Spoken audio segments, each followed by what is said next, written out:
Hey y'all, welcome to my channel. This is Miss Mother Trucker, and what we're going to do today is, oh my god, it's a bumpy ride. We are going to be talking about my revenue for the week, and also honorable mention for, I'm going to call him the unknown driver. Is a driver on I-40 and between somewhere either just on the New Mexico side or just on the other side on the Arizona side, heading east on 40. I think it was yesterday. I was going along there, and you can see off in the distance there just a shitload of cop cars and a bunch of cones this side, and all the cop cars and everything just barely over into the road, and a big rig pulled over on the side, and about a quarter mile back there's this little square box on a tripod, and it looks like it's shooting some kind of beams up towards the front of the truck. And the truck's direction, they were off in a grass field, and then there's another cop there filming it with a big camera. And then you have all these cones blocking off traffic for about a quarter mile out of that first lane. And as I'm going along, I could see a coroner's truck there also, and there was a bunch of cop cars and SUVs all around there.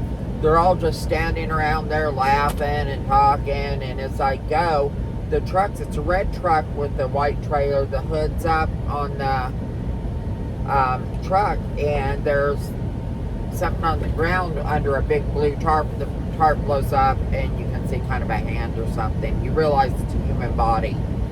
I don't know if it's a man or a woman or what, but it was really, obviously they're dead. The coroner's there. No one's in a hurry. They're not moving the body, which made me wonder what happened. I would think if the guy pulled up his hood and was climbing up to look under his seat and someone hit him, they would have flung him out in the middle of the road. He was just a couple feet in front of his truck. Was he pulling his hood up and someone drove by and shot him? I don't think this is him being pulled over and a cop shooting him from way back where they were doing all the little laser things and the cameras and all that crap, because his hood was pulled up.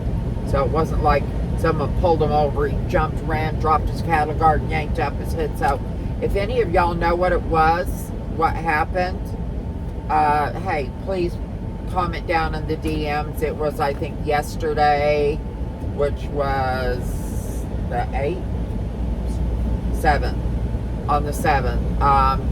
And yeah, it had to be on the yesterday on the 7th. So, or it might have been the day before on the 6th, but it was during the daytime, and it was on 6th or 7th on I-40. So anyway, okay, just a quick prayer for him and his family. We don't know what happened. It seemed, and then we had that one guy that got, now see, the one that's on the side of the road, if he got hit by a car, something, my heart goes out to him. But that fool that ran from the cops, 30-minute truck chase, gets attacked by a dog, and everyone's like, oh, this poor guy. Fuck that. That dog don't hunt. Well, the police dog hunted, hell yeah. But what that cop did was messed up. The cop deserved to be fired. Personally, I think the cop deserves to go to jail for assault. Needs to be charged with assault with a deadly weapon.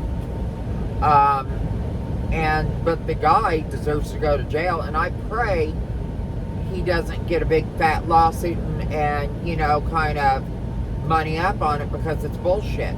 He ran from the cops. He's not some innocent guy that didn't do shit.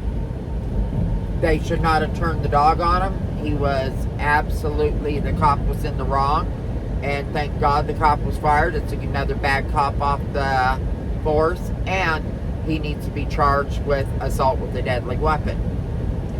So, but, you know, the guy that got attacked, he was no innocent little angel. He shouldn't have ran or anything like that. He finally gave up because they threw down the spike strips and emptied the air out of his tires. Hell no. You know, and he can't say he didn't hear the cops because he pulls over and takes off again. You know, so that dog don't hunt. No. Anyway. So, two different things. But anyway, okay, all my truckers and truckerettes, down to the real reason you watch the video. The numbers. Okay.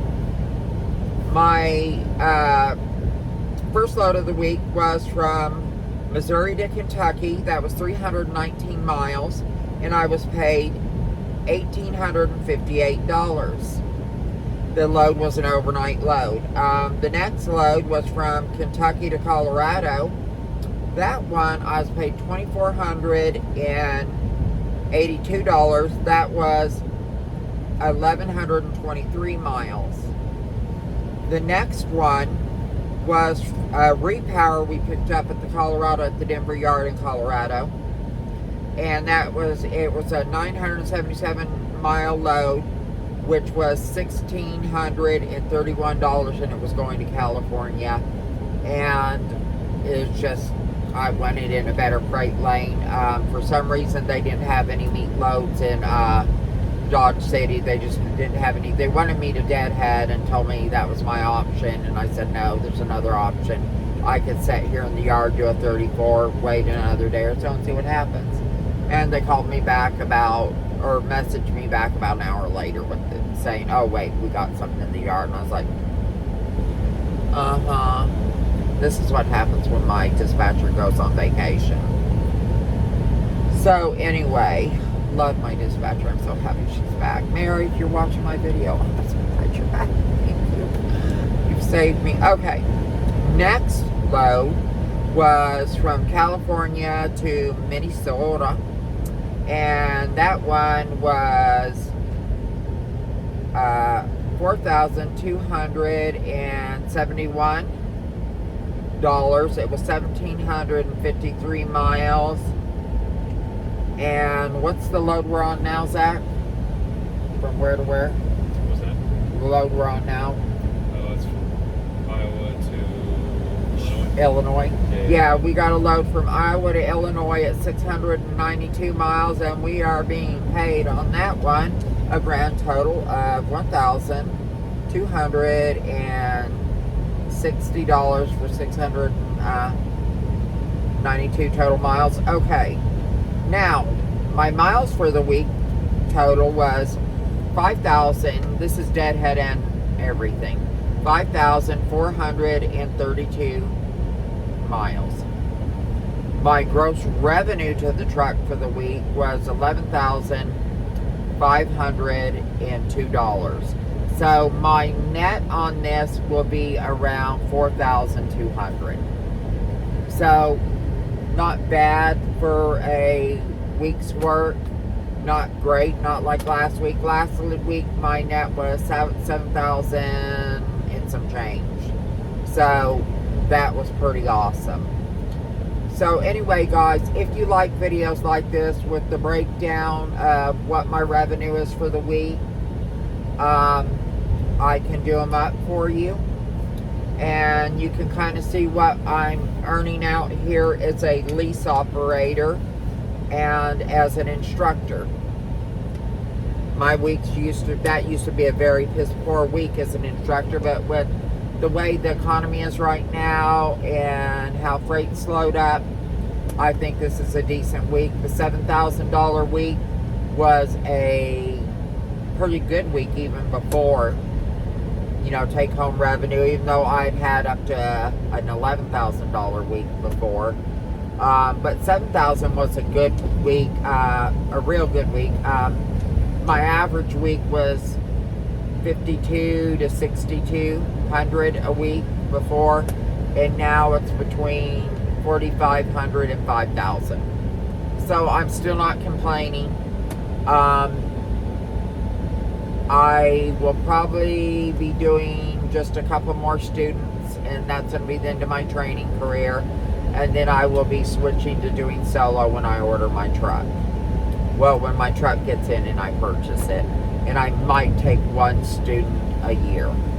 And that'll be around this time of year just because, you know, we got a lot of good loads running on Western Regional, and there's just a lot of good stuff going on during that time with all the produce and harvest and all that stuff, and, you know, out of Cali. So anyway, guys, hope you enjoyed this video. Please like and subscribe. It really, really helps my channel. Treat each other with love, kindness, and respect. Practice inclusion instead of exclusion, because you never know who you might meet. You might like them. And to all my subscribers I've got to meet in the past couple weeks, I met some in Fontana, California, and they rocked. Hello, if y'all are watching. I really enjoyed meeting you guys at the Fontana yard. I met a few new trucker friends here out on the road. And it's just been a lot of fun. Hey, Erin, how you doing? Another cool chick I just met recently. But like I said, I really love it when my subscribers come up and introduce themselves. I got a lot of subscribers that do not drive for prime. A lot that obviously drive for priming. So anyway, guys. Oh, another good thing is Zach's almost halfway through his, by the end of this week, he will be over halfway through his TNT. So I'm really proud of him. He's really rocking it out. For all of you who know Zach. So anyway, guys, I'll talk to you later. Mother Trucker out.